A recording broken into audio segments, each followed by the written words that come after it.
भारत पर कितना निर्भर है बांग्लादेश, वो भी हम आपको बता देते हैं। 8 सालों में बांग्लादेश को 8 अरब डॉलर की मदद की है। बांग्लादेश में विकास परियोजनाओं को लेकर भारत ने बांग्लादेश को ये मदद की है। इनमें रोड, रेल, शिपिंग और पोर्ट्स के निर्माण शामिल हैं, जिनके जरिए बांग्लादेश अपनी कमाई करता है, अपने लोगों तक बेहतर जीवन पहुंचाता है। क्या कहना चाहेंगी, क्या बांग्लादेश होता अगर इंडिया ना चाहता? बांग्लादेश कभी नहीं होता अगर भारत ना चाहता। बांग्लादेश खाने खाने को तरसता अगर भारत ना चाहता। बांग्लादेश आज रोटी रोटी को तरस रहा है, ठीक वैसे ही तरस रहा है जैसे पाकिस्तान तरस रहा है।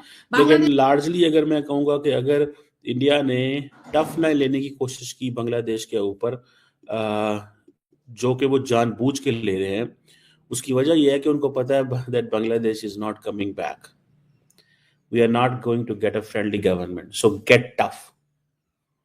समझ रहे हैं में आता है। इंडिया के यूथ ने तो बांग्लादेशी यूथ से ऐसा कुछ भी नहीं सीखा कि वो हमारे रोल मॉडल बन गए। उनके यहाँ भी मसले मसाइल है, लेकिन वो तो मुल्क को आगे बढ़ाने की बात कर रहे हैं, वो तो मुल्क की तरक्की की बात कर रहे हैं, वो तो नेशन फर्स्ट का नारा लगा रहे हैं। तो उनकी सोच हमारे बांग्लादेश और पाकिस्तानियों से, इंडियन की सोच क्यों मुख्तलिफ है 1947 से पहले। जय हिंद दोस्तों, कैसे आप सब लोग? उम्मीद करते हैं अच्छे होंगे। जैसा कि आप लोग देख रहे हैं कि बांग्लादेश में भुखमरी का आलम छाया हुआ है। बांग्लादेश का बिल्कुल उसी तरीके से हाल है जिस तरीके का पाकिस्तान का है। आइए देखिए आप लोग और अपनी ओपिनियन जरूर दीजिएगा। जय हिंद। हम भी तो हिंदुस्तानी थे। बांग्लादेश के हालात बद से बदतर है, लेकिन मोहम्मद यूनुस के ऊपर जज्बा कौम का जोश चढ़ा हुआ है। बांग्लादेश रोटी रोटी को तरस रहा है, बिजली बिजली को तरस रहा है, खाने पीने के लाले पड़े हुए हैं, लेकिन जज्बा कौम, जैसे आप माइक लेकर के, बूम लेकर के निकलते हैं और लोग बोलते हैं कि हम ला इलाहा पढ़ेंगे और भारत के सारे सेना को हम हरा देंगे, तो ऐसा ही कोई जोश और जज्बा जो है वो मोहम्मद यूनुस के अंदर कूट कूट के भरा हुआ है। मुझे तो आज हमें कुछ भी बांग्लादेश से नहीं मिलना। दीन इस्लाम वाले हैं, वो खाना पानी और पैसे की अपेक्षाएं हमसे क्यों रखे हुए हैं? मुसल्ला बिछाओ और अल्लाह से मांगो। अल्लाह बहुत बड़ा है देने वाला। क्यों अब अल्लाह नाराज हो गया है क्या? पाकिस्तान के साथ साथ बांग्लादेश के साथ भी हमसे क्यों मांग रहे हो? हमसे क्यों मांग रहे हो? हम कौन है देने वाले? अरे तुम तो जज्बे वाली कौम हो, तुम बिछाओ मुसल्ला और मांगो अल्लाह से। और अगर अल्लाह तुमको नहीं दे रहा है तो इसका मतलब है कि तुमसे अल्लाह नाराज हो गया और तुमने इस्लाम के जस्टिफिकेशन पर तुमने गुनाह किया है। और आज अगर बांग्लादेश में अगर लोग रोटी रोटी के लिए तरस रहे हैं तो हमसे ना मांगो और भारत से अपेक्षाएं ना रखो, भारत के प्रधानमंत्री को ना गरियाओ, भारत के प्रधानमंत्री पर ये ईटा ना फेंको कि हम अपनी तरीके से चलेंगे तो तुम हमें खाना नहीं दोगे। अरे तुम अल्लाह से मांगो ना। और अगर तुम्हें अल्लाह नहीं दे रहा है तो इसका मतलब है कि तुम गलत हो, तुम पापी हो, तुम गुनाहगार हो, इसलिए तुमको अल्लाह नहीं दे रहा है। लेकिन नादिया जी, ये तो बांग्लादेश और पाकिस्तान की आपने बात की ना कि इनकी स्ट्रेटेजी, इनकी पॉलिसीज ऐसे हैं। खासतौर पे अगर पाकिस्तान की तो बहुत टाइम से ट्रेड बंद है, या मतलब कभी चलती है थोड़ी, कभी बंद होती है। पाकिस्तान इंडिया का तो चलता रहता है। लेकिन अगर बांग्लादेश की बात करें तो Indian prime minister Narendra Modi की ये स्टेटमेंट नहीं बल्कि उनका ये कहना है कि मेरा ये यकीन है कि वन वर्ल्ड, वन अर्थ और वन फैमिली।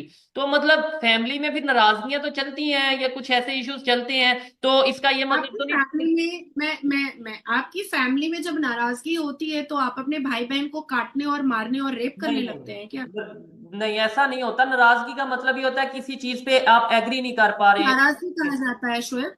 ये जो मोहम्मद यूनुस के नेतृत्व में हिंदुओं के साथ हो रहा है, इसको साधारण नाराजगी कहा जाता है।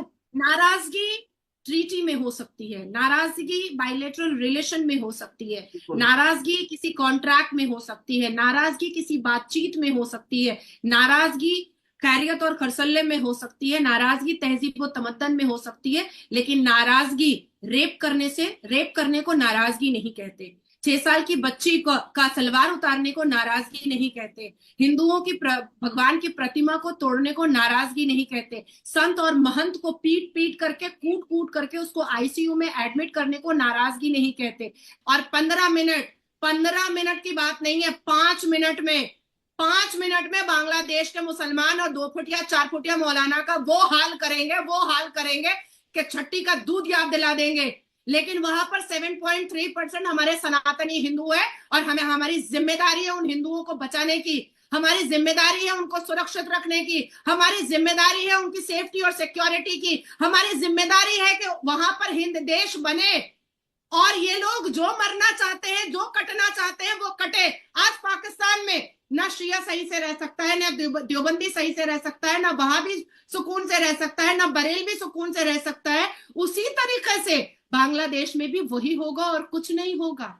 नादिया जी, आपने ये बोला कि हमारी जिम्मेदारी है, मतलब हम चाहें तो 5 मिनट में बांग्लादेश को ये सब कर सकते हैं, लेकिन वहां पे हिंदू कम्युनिटी है या वहां पे वो लोग हैं जिनका कोई कसूर नहीं है, जिसकी वजह से हम मतलब उन्हें महफूज करना हमारी जिम्मेदारी है।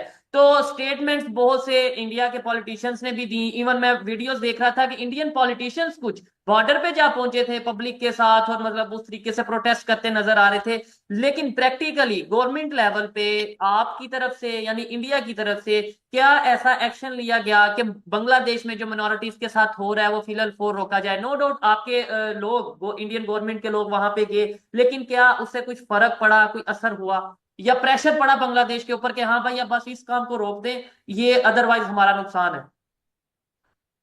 देखिए, जिस तरीके से म्यांमार की आर्मी जो है, अराकान आर्मी ऑलरेडी वहां पर डिप्लॉय हो चुकी है। मैं भी पश्चिम बंगाल में बैठी हूँ, 4 दिन से मैं पश्चिम बंगाल में हूँ। यहाँ पर फोर्ट विलियम के जो सबसे बड़े जो कमांड है, और हमारा हर एक आर्मी ऑफिसर का एक इमरजेंसी वगैरह का कुछ एक तरीका होता है, तो वो सारी चीजें बिल्कुल सेटअप हो चुकी है।